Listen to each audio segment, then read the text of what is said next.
بسم الله الرحمن الرحيم. الحمد لله رب العالمين، وصلي وسلم على نبينا محمد وعلى اهله وصحبه اجمعين. ما بعد. ايوه، مجموع الفتاوى في ابن تيميه رحمه الله. The last day. Ibn Taymiyyah rahimahullah, at the trial of the grave and the bliss or torment, the major judgment will be established. The souls will be returned to the bodies, and the day of judgment will begin. This is the day Allah subhanahu wa ta'ala has informed us about in his book, and upon the tongue of his messengers sallallahu, and that the Muslims have agreed upon.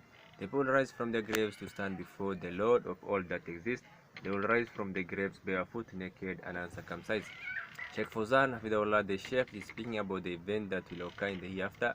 There are three abodes in the abode of this world life, the abode in the realm between this life and the hereafter, and the abode of the hereafter. Each abode has specific rulings and events that will occur within them. In settlement, the major judgment, this is because there are two types of judgment, the minor judgment and the major judgment. The minor judgment is that this will occur to each and every person individually when their soul exists, their body, and their lifespan comes to an end. The major judgment will occur to all the creation at the same time. It is called the day of standing, because the people will stand up from their graves to the Lord of all that exists. Then the souls will be returned to the bodies. This will occur when the angel Israfil blows into the trumpet. As they said, وَنُفِخَ فِي الصُّورِ فَإِذَا هُمْ إِلَىٰ رَبِّهِمْ يَنسِلُونَ قالوا يا وَيْنَ مَنْ بَعَثَنَا مِنْ مَرْقَدِنَا. And the trumpet will be blown, and behold, from the graves they will occur to plead their Lord. They will say, who to us, who has raised us up from our place of sleep. And Allah said, ثُمَّ نُفِخَ فِي أُخْرَى فَإِذَا هُمْ قِيَامٌ يَنظُرُونَ. Right, then it will be blown a second time, and behold, they will be standing looking on. The soul is what gives life to man and to all creatures that they have no souls. No one knows its true reality other than Allah subhanahu wa ta'ala. The Exalted said,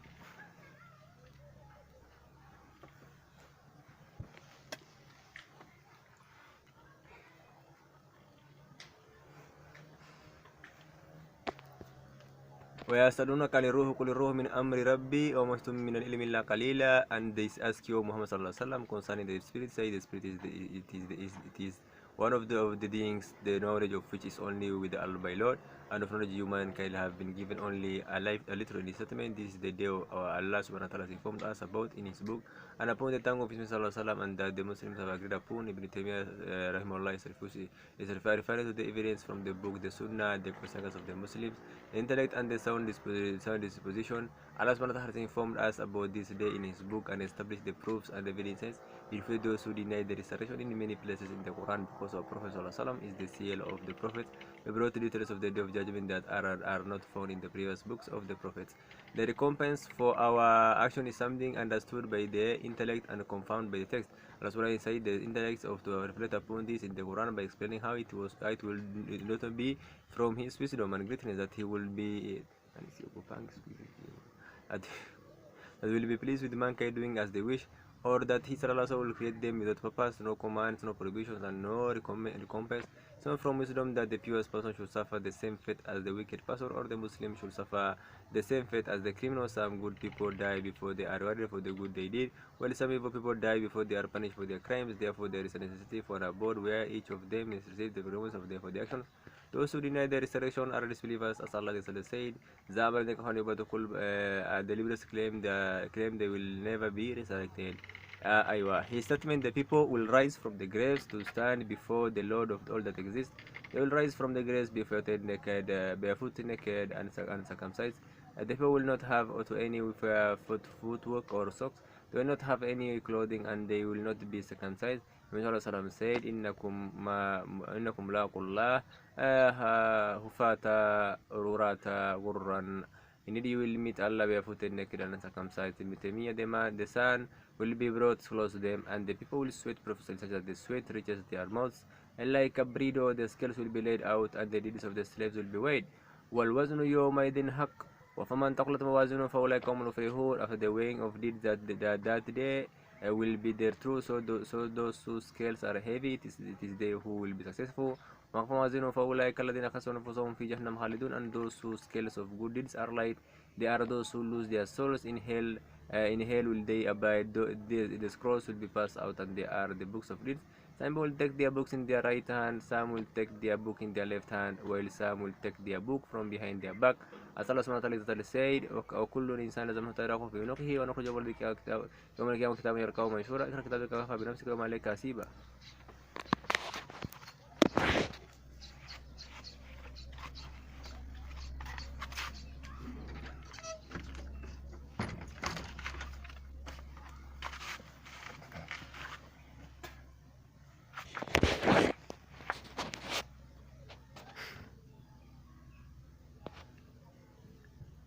أيوة. And we have fastened every man's deeds to his neck, and on the day of resurrection we shall bring out for him a book which he will find wide open. We say to him, read your book, you yourself are sufficient as our record against you this day. Allah subhanahu wa ta'ala will judge the creation. He will seclude his believing slave, and the believer will confess his sins as has been described in the book and the sunnah. As for the believer, then he will not be judged by weighing his good deeds against his evil deeds, because he will not have any good deeds. Rather, his evil deeds will be counted and enumerated. They will be shown their sins, and they will confess. Then they will be given the recompense for their evil deeds. Sheikh Fawzan Hafidahullah, the Sheikh Hafidahullah mentions some event found in the book and the sunnah will take place on the day of judgment. The details of this event cannot be perceived by the intellect. It can only be understood by the authentic text from the Prophet ﷺ. Allah subhanahu wa ta'ala said about him, وَمَا يَنْتِقُ عَنِ الْهَوَىٰ إِنْ هُوَ إِلَّا وَحْيٌ, nor does he speak of his own desires, so it is only revelation revealed. It's from the favor of wisdom, justice, and mercy that the creation will be judged for their actions by weighing their deeds on the scale and the presentation of their book of deeds. Although Allah subhanahu wa ta'ala has complete knowledge of all of this, he sees all the creation of his slave. The Sheikh mentions a number of events that will take place that day. The statement, the sun will be brought close to them. The sun will be brought close to the heads of the people. The Prophet ﷺ said, إِذَا كَانَ يَوْمُ الْقِيَامَةِ أيوة. On the day of judgment, the sun will be drawn nearer the servant until it is mile or two away. When the people will sweat profusely, such that the sweat reaches their mouths like a corridor. The sweat will reach their mouths. The mouth thus it will be similar to a burrito, and it will prevent them from speaking. This is the result of the sun being so close to them. This will happen to most of the creation, but Allah subhanahu wa ta'ala will make an exception and save some of them from this, like the Prophet and whoever is Allah desires to spare. His statement, the scales will be laid out and the deeds of the slaves will be weighed. This is an actual scale where tongue and two parts. For this is from the affairs of the hereafter, as we believe in it as it appears in the way text. We do not search for how this scale will be by looking outside of the text. The wisdom for the scale weighing the deeds is to display the way of the deeds, so the components can be according to that. So those whose scales are heavy, meaning they have more good than deeds and evil deeds, it is they who will be successful. This means their success will be safety from the hell, and they will deserve to enter paradise. And those whose scales of good deeds are light, meaning their evil deeds outweigh their good deeds, they are those who lose their souls, meaning they are the losers, and they will go to the hellfire. In hell will they abide, meaning they will remain there. There are also texts that said that the scale will weigh a person, his deeds and his books of deeds, and there is no contradiction in this, because all of this will be weighed, but the comparison of weight shall be between the good and evil deeds, not the person or his book, and Allah subhanahu wa ta'ala knows best. It means the soul's cross will be passed out, and these are the books of deeds. This is the book where the actions the person performed in this world are written. They just have written down their deeds, and the individual's books will be closed at the time of his death. This scrolls will be opened during the judgment, so each and every individual can look to see what he has made. It means some people will take their book in their right hand, some will take their book in their left hand, while some will take their book from behind their back. This explains how every one will take their book. Some people will take their book in their right hand, and these are the believers. Others will take their book in the left hand or behind their back. These are the disbelievers. This is because the left hand of the disbeliever will be tied behind his back. The right hand of the disbeliever will be fastened to his neck. Thus he will take his book in his left hand, which will be fastened behind his neck. The Sheikh mentioned the recording will be of two types. The first type is the recording of the believer. He said Allah will judge the creation. He will seclude his believing slave, and believer will confess his sins as he has been described in the book and the sunnah. The Allah the said, فأما من أوتي كتاب بيمينه فسوف يحسب يسيرا.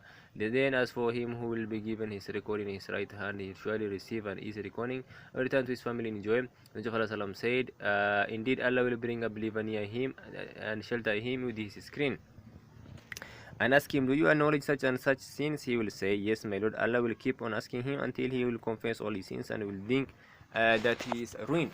Allah will say, I did screen your sins in the world, and I forgive them for you today. And then he will be given the book of his good deeds. Some believers will enter paradise without any recording, as in the case of the 70,000 who will enter paradise without any recording or punishment. The recording will differ. Some recording will be easy. Some will be presented and shown their sins, while others will be forced to discuss their sins. Aisha said that the Messenger of Allah said, no one will be brought to account on the resurrection except he will be doomed. I said, O Messenger of Allah, Allah says, then as for him who will be given his record in his right hand, he surely will receive an easy reckoning. The Messenger of Allah said, rather that is merely in the presentation. No one will be questioned in detail on the demonstration, except that he will be punished. The second type of reckoning is the reckoning of the disbeliever. He clarified this with his statement, as for the disbeliever, then he will not be judged by weighing his good deeds against his evil deeds, because he will not have any good deeds. This means the disbelievers do not have any good deeds to be weighed against their evil deeds, because their good deeds have been invalidated due to their disbelief. That is all that remains for them in the hereafter are sins. His statement, rather his evil deeds will be accounted and enumerated. They will be shown their sins and they will confess. Then they will be given recompense for their evil deeds. Allah said, then we verily will show the disbelievers what they have done, and we shall make them test a severe torment. And the exalted said, and there will be a witness, وَشَهِدٌ أَنفُسِهِمْ أَنَّهُمْ كَانُوا كَافِرِينَ, and there will be a witness against themselves that they were disbelievers. And he said, فَأَعْتَرَفُ بِذُنُوبِهِمْ فَسُوقًا لِأَصْحَابِ السَّعِيرِ, then they will confess their sins, so away with the dwellers of the blazing fire. In the sky, its length is a man's journey, its width is a man's journey. Whoever drinks from it will never be dusty again. Sheikh Fawzan. From the event that will occur on the Day of Judgment is the pond of the Prophet Ibn Qayyim Rahimahullah said, the hadith about the pond has been narrated by 40 companions, and most of them are in Sahih al-Bukhari. Messenger of Allah said, my pond is a man's journey, its water is whiter than milk, and its smell is finer than its musk perfume, and its drinking cups are as numerous as the number of stars of the sky. Whoever drinks from it will never be dusty. Ibn Taymiyyah, the Sirat will be laid up over the middle of the hellfire, and it is the bridge between the hellfire and paradise. The people will cross this bridge according to their actions. Some people will cross it like the blink of an eye, others will cross it like lightning. Some will cross it like the wind, others will cross it like racing a stallion. Some will cross it like a camel rider, others will cross it running. Some will cross it walking. Some people will crawl across the bridge, while others will be snatched and flagged into the hellfire. There are dawns on the side of the bridge that will snatch people according to their deeds.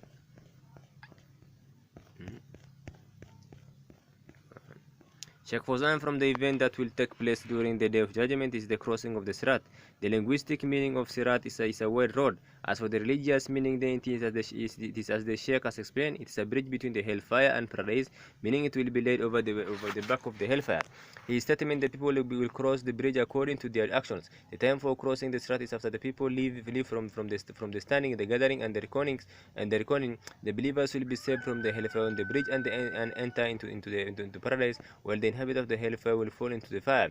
The Sheikh explained how the people will cross over the bridge. He said, some people will cross it like the blink of an eye, meaning they will cross the bridge fast. The people will cross according to the faith and religious action they performed in this world, based upon how upright the person was upon his religion and his firmness upon it. This is how he will cross over the bridge. Whoever is firm upon the spiritual sirat, the spiritual sirat is Islam, then he will be firm upon the physical sirat, which will be laid over the hellfire.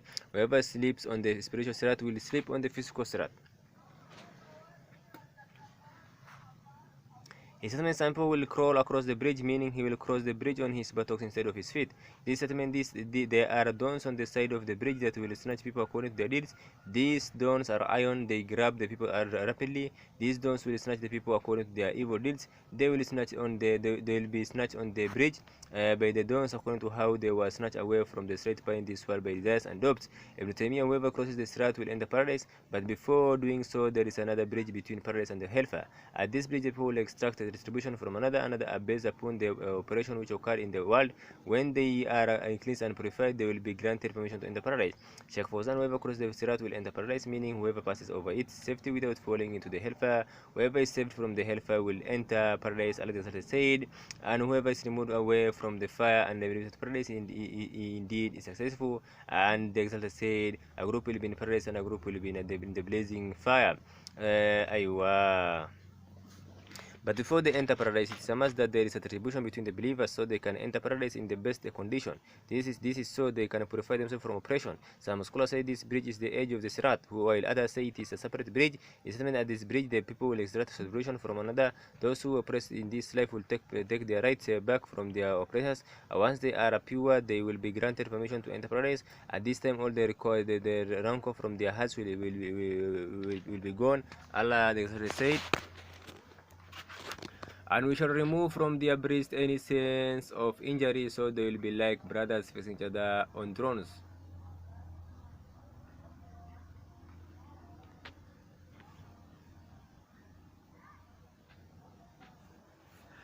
Aywa, Ibn Taymiyyah rahimahullah, Muhammad sallallahu alaihi wasallam is the first person who permission will be sought for to open the doors of paradise, and his nation will be the first nation to enter paradise. The Prophet sallallahu alaihi wasallam will have the three intercessors on the day of judgment. The first intercession is when he will intercede for all the creation standing on the day of judgment, for the judgment to begin. This after the people ask the other prophet to intercede, beginning with Adam, then Noah, then Ibrahim, then Musa, then Jesus. All of them will refuse to do so until the people reach the Prophet Muhammad. The second intercession is when he will intercede for the inhabitants of paradise and the paradise. These two intercessions are specifically for him only. Intercession he will intercede on behalf of the Muslim who deserve to enter the hellfire. This type of intercession is for him and all the prophets, truthful and righteous people. He will intercede on behalf of the Muslims who deserve to enter the hellfire. In order to prevent them from entering it, and he will intercede for those who enter the hellfire to be removed from it, meaning he will intercede for the sinners who died upon Tawheed. Sheikh Fawzan Hafidullah, the heavens of paradise will not enter paradise until they seek permission and request for the doors to be open. Messenger of Allah said, I will come to the door of paradise on the day of resurrection, and I will seek its opening. The gatekeeper will say, who are you? I will say, Muhammad. He will then say, it is for you that I have been ordered not to open the door for anyone before you. This will be an honor for him, and this will display his virtue, his settlement, and his nation. He will be the first nation to enter paradise. This is due to the virtue of his nation over all nations. This is proven by the statement of the Prophet ﷺ, and we will be the first to enter paradise. This judgment, the Prophet ﷺ will have three intercessions on the day of judgment. The linguistic meaning of the word shafa, intercession, is a means of medium. It's a means or medium. The customary meaning is to ask good from someone else. The meaning of the word is derived from the word meaning to double something which is the opposite of singular. It is as though the intercessor connects his request to the request of the one seeking intercession. So now there are two. When previous they were alone as individuals. There will be 8 types of intercession on the day of the judgment. Some of them will be specific to the Prophet ﷺ, while other types will be general. The first intercession, this is the great intercession and the praiseworthy intercession. The praiseworthy station, the Prophet ﷺ will intercede for Allah subhanahu wa ta'ala to begin the judgment upon the creation. After the creation has stood for an extremely long time, waiting for judgment, first they will go to the other prophet who will all refuse until they reach Prophet Muhammad ﷺ.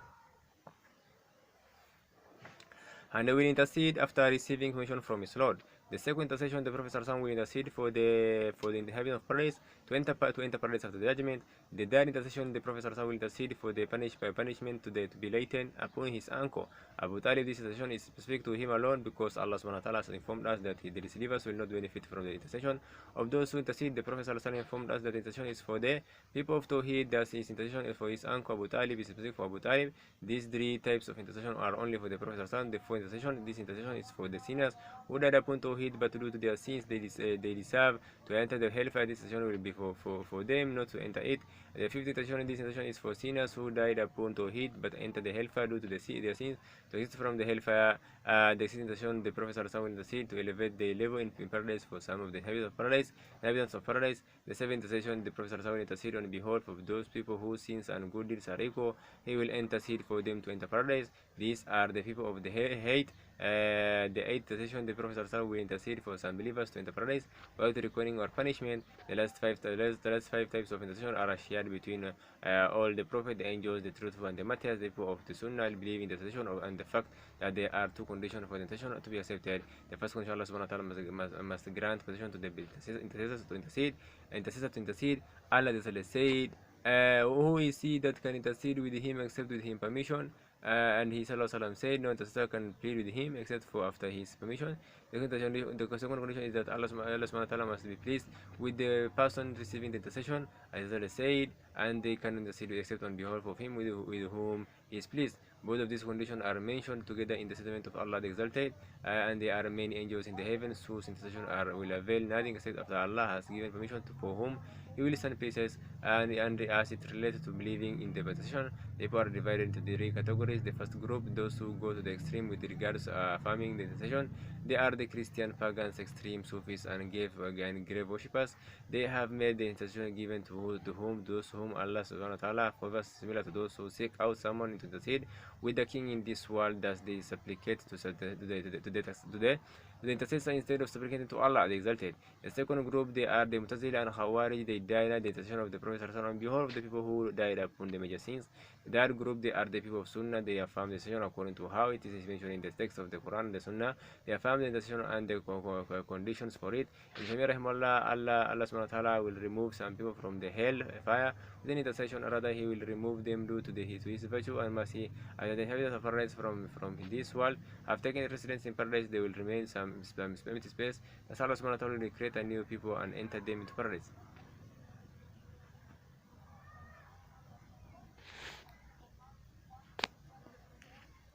Sheikh Fawzan, the Sheikh, mentions reason the sinners from the people who die upon Tawheed will exit the hellfire without intercession. This is due to the mercy of Allah subhanahu wa ta'ala, His virtue and kindness. He will remove from the hellfire the sinners who died upon Tawheed. This includes everyone who has a mustard seed void of faith in their heart.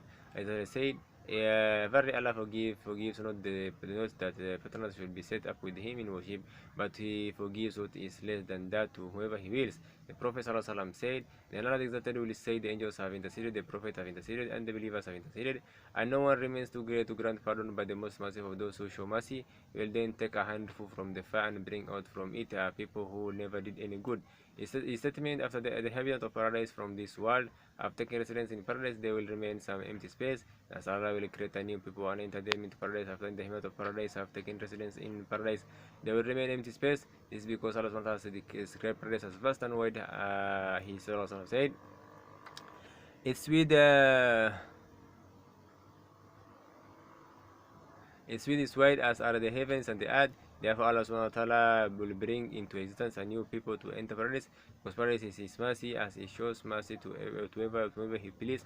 After the hellfire, then He will not punish anyone in it, except those whom the argument has been established against and they believed His messengers.